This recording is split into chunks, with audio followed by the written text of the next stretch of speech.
Hey Narwhals, I'm your host Luke Narwhal, and welcome back to another weight loss video. Hope you enjoy. The relief of letting go of body positivity.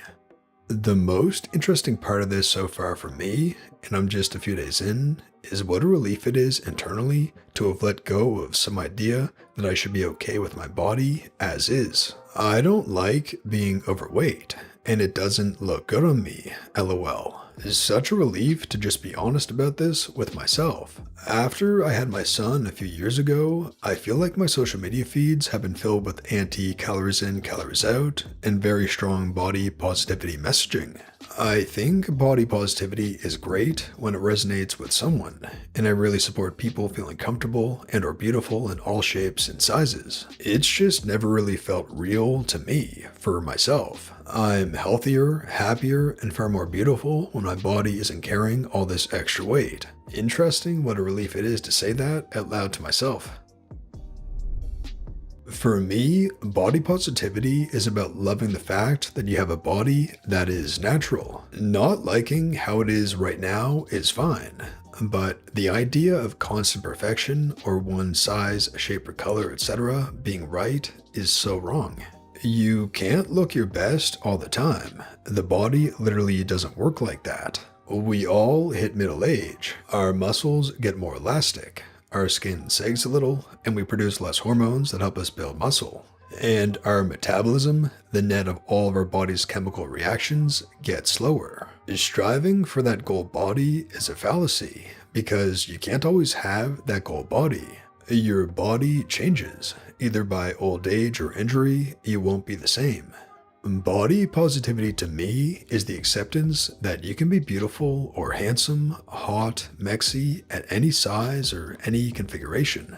Being healthy is something else. I am active. I have no concerns with my blood pressure, blood sugar, cholesterol, etc. But I'm overweight due to nothing else other than becoming overwhelmed with the pandemic and my workload associated with it and falling into bad habits and out of good ones. The way the media makes me feel about this body I live in now is crap.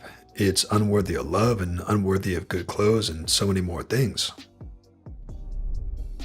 I was part of the fat positive, health at any size movement for decades.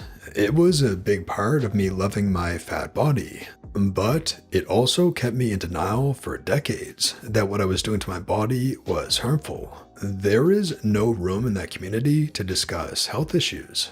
I've been losing weight this past year, and I can't mention it on my Instagram because I know I will get hateful messages and that it will be triggering to women who follow me. It's toxic, and as someone here pointed out, a lot of those women are still young. I was fine up until I hit my 40s. Then, all those years of neglect caught up to me. Loving your body at any size is great, but you also have to take care of your body or it will fail you. Genuinely loving your body means caring for your physical health and being mindful about ensuring your habits are supporting your health and happiness. Loving yourself shouldn't come with the assumption that change is bad or impossible, or that we must continue with habits that are harmful to us. There are some good points made by the body positive and health at any size movement, but some of the ideology is pretty toxic, especially the idea that it's wrong to make deliberate choices to change your life. I used it as a denial tool and to excuse my harmful habits when I was in a deep depression. There were always posts about how every size is healthy, so I rationalized that I was fine at my weight, around 180 pounds, even though I drank an unbelievable amount of sugar every day and I couldn't keep my breath just walking around a store. I kept gaining weight and couldn't fit into my clothes anymore, but I didn't want to spend any energy on my health. I really didn't have much energy to spare. A lot of people around me were larger than me, and my social media was telling me to be happy, so it was an easy way to ignore my bad habits. I feel like body positivity has done good for other spaces and communities, but it's just more fuel to the flame for the plus size group. The issue, as I see it, is it still ties your worth to your beauty. Society says that thin is beautiful, so thin is worthy. So if you're not thin, you're not worthy. of being appealing, of being taken seriously, of being anything other than the fat, funny friend. Body positivity comes along and says, F your standards, we're all beautiful. So we cheer, because we're all worthy. The problem is, if you want to change anything about yourself, like losing weight for health reasons, you're announcing to the world that you don't think you're worthy, and anyone who looks like you is also not worthy, so you're the butthole. Not to mention the whole backwards compliments of, you're so brave for wearing that. I don't want to be brave for just existing. Body neutrality, on the other hand, says F your standards, which is great, but then that's it. Your body is a body. It needs maintenance. It needs care. It needs different things from other people's bodies. Who cares? Bodies are just bodies. Do what's right for yours. When I was a US size 8, but still had a belly roll because of genetics and my hatred of ab strength training, body positivity was wonderful and helped me feel beautiful. When I went out to a US size 26 after being bedridden for 2 years after a terrible car accident, body positivity made me angry, and I was annoyed that I would express my desire to lose weight and be met with, but you're beautiful and healthy. Because no, I wasn't either. I had sores from being bedridden. I had stretched and thin skin, and my increased weight on top of my injuries made it much harder for those injuries to heal than if I didn't comfort eat and only gained a reasonable amount. It's been slow and a bit of a yo-yo for me, but I've kept off 50 pounds while trying to break down the next 50. I've been losing and regaining the same 20 pounds through COVID and this year. I already feel better. This is something I discuss with my best friend a lot. We both have lost weight in the past and are always working towards improving ourselves. And we get a little frustrated seeing all the body positivity online. I don't mean that people shouldn't love themselves at all times, big or small, but some of the body positivity movement, I guess you could say, seems to reinforce that you should just be happy with yourself and not strive to improve ever. And that people who do want to strive to be skinnier or healthier are somehow doing something wrong. That's where I think it crosses the line. It's okay to love yourself at a higher weight. It's not okay to shame people for wanting to lose weight or being slightly unhappy with themselves when they are bigger and don't feel good. I think it's a fine line, and some of those body positivity posts definitely come across wrong.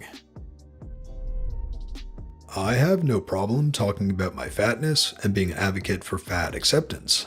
I am not ashamed to wear a tank top or a bathing suit. I don't feel the need to hide my body or who I am. But it doesn't change the fact that I am unhappy carrying all this extra weight, and I am working hard to change it. That is the part about the body positivity movement that I cannot stand. Don't force me to love my fat. Congratulations. I do want to throw out there, I don't think that body positivity means what you think. Body positivity is giving people permission to love themselves how they are, despite what society might say is or isn't beautiful. On women, that could be extra weight, having violent hips, having brown hair, being older, etc. If you had chosen to stay overweight for whatever reason, body positivity is saying that you can still be beautiful. But it's still body positive to decide to change yourself because of health reasons, or any reasons that work for you. The point is to just say screw what everyone else has to say. I'm going to feel confident in me because that's what matters. You are being body positive to put yourself in a body you love. I absolutely am rooting for you to be in the best body and your best self. And that other lady across the room that is happy at their weight has the right to feel beautiful how they are if they decide not to change. I hope changing how you look to feel healthy and best doesn't overshadow how you look at others and their decisions in life if they are different than yours. My version of body positivity is taking care of my physical body, eating well, and exercising. I feel strongest, happiest, and healthiest when I'm at a healthy weight and taking care of myself. To me, that is very body positive. Body positivity and fat acceptance doesn't have to be correlated. You can dump one and keep the other if it doesn't sit right with you. I'm also postpartum and get the same kind of stuff on my social media. I think some of that stuff targets moms on purpose. I feel much the same. It's been a relief for me to cut out all the noise. Must conform to society's ideal of thinness, must oppose society's ideal of thinness, and listen to the voice inside me telling me what I want and what I need.